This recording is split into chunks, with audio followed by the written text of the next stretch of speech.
Oppo Reno 12 4G എന്ന പുതിയൊരു smart phone launch ചെയ്യാൻ പോകുന്നുണ്ട്. ഈ ഒരു ഫോൺ ഇപ്പം അവരുടെ ഒഫീഷ്യൽ വെബ്സൈറ്റിൽ ലിസ്റ്റ് ചെയ്തിട്ടുണ്ട്. ആ ഫീച്ചേഴ്സ് ഏകദേശം കൺഫേം ആയി എന്ന് തന്നെ പറയാവുന്നതാണ്. ഇനിയിപ്പോൾ കൺഫേം ആവാൻ ഇതിൻ്റെ വിലയും അതുപോലെ തന്നെ ലോഞ്ച് ഡേറ്റും മാത്രമാണ് ബാക്കിയുള്ളത്. പിന്നെ മുമ്പ് ഒരു 5G വെർഷൻ ലോഞ്ച് ചെയ്തിട്ടുണ്ടായിരുന്നു. ഇത് 4G വെർഷനാണ്. എന്തായാലും ഈ ഒരു വീഡിയോയിൽ നമ്മൾ നോക്കാൻ പോകുന്നത് ഓപ്പോ റെനോ 12 4G എന്നുള്ള സ്മാർട്ട് ഫോണിനെ പറ്റിയിട്ടാണ്. നമ്മൾ ആദ്യം ഫീച്ചേഴ്സും കാര്യങ്ങളൊക്കെ നോക്കുകയാണെന്നുണ്ടെങ്കിൽ ഡിസ്പ്ലേയുടെ കാര്യത്തിൽ ഈ ഒരു സ്മാർട്ട് ഫോണിൽ 6.6 ഇഞ്ചിൻ്റെ ഫുൾ HD+ ഡിസ്പ്ലേ ആണ് വരുന്നത്.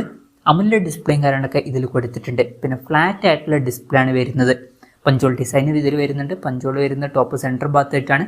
ഡിസ്പ്ലേയിൽ 120 ഹെർട്സിൻ്റെ റിഫ്രഷ് റേറ്റും കാര്യങ്ങളൊക്കെ വരുന്നതായിരിക്കും. പീക്ക് ബ്രൈറ്റ്നസ് വരിക 2100 നിറ്റ്സ് ആയിരിക്കും. പിന്നെ DT*2ൻ്റെ പ്രൊട്ടക്ഷനും കാര്യങ്ങളൊക്കെ ഇതിൽ വരും. അപ്പം ഈ ഒരു ഫോണിൽ അത്യാവശ്യം തിരക്കുള്ള നല്ല ഡിസ്പ്ലേ ഫീച്ചേഴ്സും കാര്യങ്ങളൊക്കെ വന്നേക്കാം. In display finger print sensor ഈ ഫോണിൽ വരുന്നതായിരിക്കും. IP64 റേറ്റിംഗ് ഇതിൽ സപ്പോർട്ട് ചെയ്യും. പിന്നെ ഈ ഫോണിൻ്റെ ആംബർ ഓറഞ്ച്, ഒലീവ് ഗ്രീൻ അതുപോലെ തന്നെ മാറ്റ് ഗ്രേ എന്നീ കളർ വേരിയൻ്റ് ആയിരിക്കും ലോഞ്ച് ചെയ്യുക. പ്രോസസ്സറിൻ്റെ കാര്യത്തിലോട്ട് വരികയാണെന്നുണ്ടെങ്കിൽ സ്നാപ്ഡ്രാഗൺ 685 എന്നുള്ള പ്രോസസ്സറുമായിട്ടായിരിക്കും ഈ ഒരു സ്മാർട്ട് ഫോൺ വരിക. ഇത് ബേസിക് ആയിട്ടുള്ള ഒരു 4G പ്രോസസ്സറാണ്. തിരക്കില്ലാത്ത ബേസിക് ആയിട്ടുള്ള പെർഫോമൻസും കാര്യങ്ങളൊക്കെ ഇത് ലഭിക്കേണ്ടതാണ്. ശ്രദ്ധിക്കേണ്ട കാര്യം 5G സപ്പോർട്ട് ഉണ്ടാവില്ല. മാക്സിമം 4G സപ്പോർട്ടായിരിക്കും ഇതിൽ വരിക. പിന്നെ ബേസ് വേരിയന്റിൽ തന്നെ 8GB റാമും 256GB ഇന്റേണലും വരുന്നതായിരിക്കും.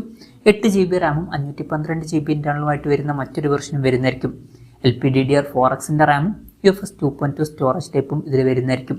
പിന്നെ സ്റ്റീരിയോ സ്പീക്കേഴ്സും കാര്യങ്ങളൊക്കെ ഈ ഫോണിൽ വരും. ആൻഡ്രോയിഡ് 14 ബേസ് ആയിട്ടുള്ള കളർവൈസ് സോഫ്റ്റ്വെയർ ആയിരിക്കും ഈ ഫോണിൽ വരിക. ക്യാമറയുടെ കാര്യം പറയുകയാണെന്നുണ്ടെങ്കിൽ ഫോണിൻ്റെ പിന്നിൽ ട്രിപ്പിൾ ക്യാമറ സെറ്റപ്പ് വന്നേക്കാം.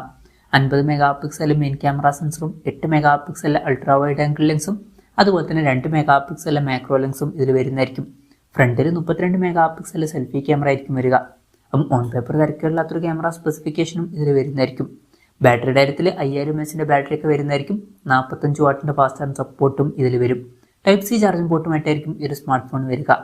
അപ്പം അത്യാവശ്യം തിരക്കുകളില്ലാത്ത നല്ലൊരു ബാറ്ററി സെറ്റപ്പും ഇതിൽ വന്നേക്കാം. അപ്പം ഇതൊക്കെയാണ് ഫീച്ചേഴ്സിനെ പറ്റി പറയാനുള്ള കാര്യങ്ങൾ. ലോഞ്ച് ഡേറ്റിൻ്റെ കാര്യം പറയുകയാണെന്നുണ്ടെങ്കിൽ ലോഞ്ച് ഡേറ്റ് ഇപ്പം ഒഫീഷ്യലായിട്ട് കൺഫേം ആയിട്ടില്ല. എന്നാലും അവരുടെ ഒഫീഷ്യൽ വെബ്സൈറ്റിൽ ഈ ഫീച്ചേഴ്സൊക്കെ ലിസ്റ്റ് ചെയ്ത സ്ഥിതിക്ക് അടുത്ത് തന്നെ ഈ ഫോണിൽ ലോഞ്ച് ചെയ്യുന്നതായിരിക്കും.